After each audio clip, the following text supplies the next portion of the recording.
Hello, അസ്സലാമു അലൈക്കും. എല്ലാവരോടും ഞാനൊരു കാര്യം പറയട്ടെ. നമ്മൾ സാധുക്കളായിട്ട് ജീവിക്കുന്നവരായിരിക്കാം, പണവുമുള്ളവരായിരിക്കാം. സമൂഹത്തിൽ ഈ രണ്ട് കാറ്റഗറിയിലുള്ളവരും ഉണ്ടാവുമല്ലോ. അപ്പോൾ നമ്മുടെ സാധുക്കളായ ആളുകളുണ്ടാവും, അവർക്കും പൊങ്ങച്ചത്തിനൊന്നും കുറവ് കാണുന്നില്ല. നമ്മളെപ്പോലെയുള്ളവർ, സാധാരണക്കാർ, നല്ല നിലയിൽ ജീവിക്കണമെന്ന് ആഗ്രഹിക്കുന്നവരൊക്കെ നമ്മുടെ സമൂഹത്തിലുണ്ടല്ലേ. അതേപോലെ തന്നെ സാമ്പത്തികമായിട്ടും മുന്നോട്ട് നിൽക്കുന്നവരും ഒരുപാട് പേരുണ്ട്. അപ്പോൾ അവരൊക്കെ വലിയ വലിയ വീടുകൾ വെക്കുന്നത് കാണുമ്പോൾ സാധുക്കളായ നമുക്ക് ഒരു ചെറിയൊരു വീട് പോലും ഇല്ലല്ലോ എന്ന് നമ്മൾ വളരെയധികം സങ്കടത്തോടെ വേദനയോടൊക്കെ പോകുന്ന ടൈമുണ്ട് അല്ലേ. അപ്പോൾ എല്ലാവർക്കും അല്ലാഹു എത്രയും പെട്ടെന്ന് നമുക്ക് വീടില്ലാത്തവർക്കൊക്കെ വീടുകളുണ്ടാവാനും, സമ്പാദ്യമില്ലാത്തവർക്ക് നമ്മുടെ ഓരോരുത്തരുടെയും ആവശ്യങ്ങൾ കഴിയാനുള്ള സാമ്പത്തികം തരാനൊക്കെ വേണ്ടിയിട്ട് നമുക്ക് പ്രാർത്ഥിക്കാം. അതിനോടൊപ്പം തന്നെ നമ്മളെങ്ങനെയാണോ നമ്മളായിട്ട് ജീവിക്കാൻ നോക്കുക.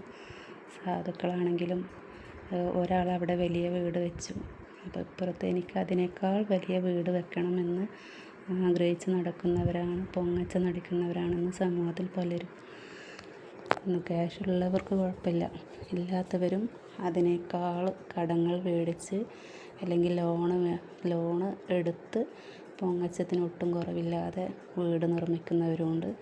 അതുപോലെ തന്നെ വിവാഹ കാര്യങ്ങൾ ഇന്ന് പണക്കാരെക്കാളും കൂടുതൽ കാണുന്നത് ഇടത്തരം സാമ്പത്തികമുള്ളവർ. ധൂർത്തടിക്കുന്ന സാമ്പത്തികമുണ്ടെങ്കിൽ നമ്മൾ ആകെ അന്തം വിട്ടു പോകും ഇവരുടെ കാട്ടിക്കൂട്ടൽ കണ്ടു കഴിഞ്ഞാൽ. അപ്പോൾ നമ്മൾ ജീവിക്കുന്നത് നമുക്ക് വേണ്ടിയിട്ടല്ല. നമുക്ക് വേണ്ടി ജീവിക്കാനാണെങ്കിൽ ഇത്രയും ആഡംബരത്തിൻ്റെ ആവശ്യമില്ലല്ലോ. നാട്ടുകാരെ ബോധിക്കണം, സമൂഹത്തിനെ ബോധിപ്പിക്കണം, നമ്മുടെ പൊങ്ങച്ചം അവരറിയണം എന്നുള്ള ലെവലിലാണ് ജീവിക്കുന്നത്. ഈവൻ എൻ്റെ കാര്യമെടുക്കാം. ഞാൻ ഒരു കുടുംബമായിട്ട് ജീവിക്കുന്നു.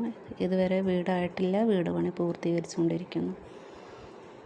നമുക്കെല്ലാവർക്കും നമ്മുടെ പൊക്കിൽ ഒതുങ്ങിയൊരു വീട് നമുക്ക് ഉണ്ടാക്കാൻ പാടുള്ളൂ അല്ലേ. അതിന് തന്നെ അസൂയപ്പെടുന്ന ഇഷ്ടംപോലെ ആളുകളുമുണ്ട്. അപ്പോൾ നമ്മുടെ സമ്പത്തിനനുസരിച്ചിട്ട്, വരവിനനുസരിച്ച് നമ്മൾ ചിലവാക്കാൻ പഠിക്കുക. എനിക്ക് പറയാനുള്ളത്, അങ്ങനത്തെ പൊങ്ങച്ചം കൂട്ടുകാരുമായിട്ട് നമ്മൾ ഇടപെടാതിരിക്കുക. നമ്മളൊരു സദസ്സിൽ കൂടിയിട്ടുണ്ടെങ്കിൽ നമ്മളെക്കാളും വലിയവന്, ഞാനാണ് വലിയവൻ എന്നുള്ള ചിന്തപ്രകാരം നടക്കുന്ന ഒരുപാട് പേരുണ്ട്. അങ്ങനത്തെ നിങ്ങളിൽ ഓരോരുത്തരും അങ്ങനെയുള്ളവരോടൊക്കെ ഇടപഴകിയിട്ടുണ്ടാവാം. അപ്പോൾ നമ്മളൊരു സദസ്സിലിരിക്കുമ്പോൾ നമ്മളെക്കാളും വലിയവർ വരുമ്പോൾ അവരായിട്ട് നമ്മൾ മാന്യതയോടെ പെരുമാറുക.